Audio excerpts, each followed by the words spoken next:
चीन में तेजी से फैल रहा HMPV वायरस अब भारत में भी दस्तक दे चुका है। ICMR के मुताबिक भारत में अब तक 3 बच्चों में इस वायरस की पुष्टि हो चुकी है। इसमें 2 कर्नाटक, 1 गुजरात में केस मिले हैं।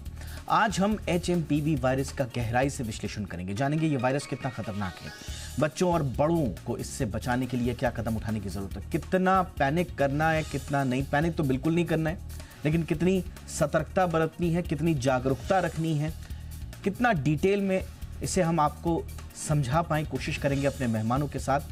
आप देख रहे हैं आपकी खबर आपका फायदा। मेरा नाम है दीपक डोभाल।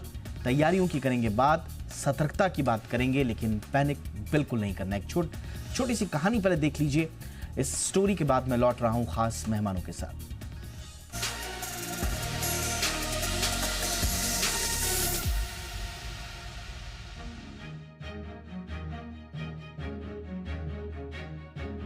कोरोना महामारी की कड़वी यादों को पीछे छोड़े अभी कुछ ही समय बीता है कि एक और वायरस ने भारत समेत दुनिया भर की चिंताएं बढ़ा दी हैं।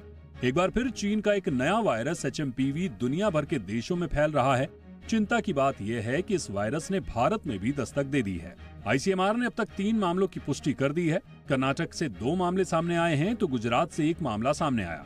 भारत में मिले मामलों में 3 महीने की एक बच्ची, 6 महीने का एक लड़का और 2 महीने का एक अन्य बच्चा शामिल है। ये सभी छोटे बच्चे इस वायरस के शिकार हुए हैं, जिनमें पहले से सांस संबंधी बीमारियों के लक्षण मौजूद थे। इन मामलों के सामने आने के बाद स्वास्थ्य विभाग और सरकारें अलर्ट मोड पर हैं। पहले ये समझ लीजिए कि HMPV वायरस है क्या।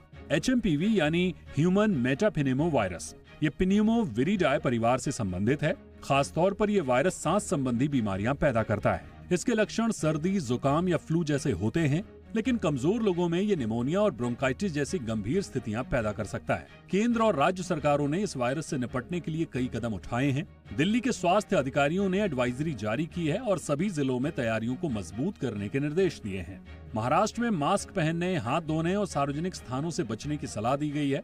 आंध्र प्रदेश में स्वास्थ्य अधिकारियों ने जनता को घबराने से बचने और सतर्क रहने की अपील की है। ICMR पूरे साल HMPV के मामलों की निगरानी करेगा और प्रयोगशालाओं की संख्याएं बढ़ाई जाएंगी। HMPV बच्चों और बुजुर्गों को अधिक प्रभावित कर सकता है। चीन में इसके मामलों की संख्या तेजी से बढ़ रही है, जिससे अस्पतालों में भीड़ और स्वास्थ्य प्रणाली पर दबाव बढ़ रहा है। हालांकि भारत में मामले कंट्रोल में है, लेकिन इस वायरस का संक्रामक होना और इसके गंभीर लक्षण एक बड़ी चुनौती बन सकते हैं।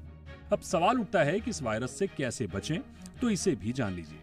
नियमित रूप से हाथ धोएं, भीड़ भाड़ वाली जगहों पर मास्क पहनें, मोबाइल, कीबोर्ड और अन्य सतहों को साफ रखें, संतुलित आहार, व्यायाम और पर्याप्त नींद लें। तेज बुखार, सांस लेने में कठिनाई या नीले होठ होने पर तुरंत डॉक्टर से संपर्क करें। भारत में भले ही HMPV वायरस के मामले सामने आए हैं, लेकिन इससे घबराने की जरूरत नहीं है। अगर आपको इस वायरस से जुड़ा कोई भी लक्षण दिखे तो डॉक्टर से तुरंत संपर्क करें। ब्यूरो रिपोर्ट, जी मीडिया।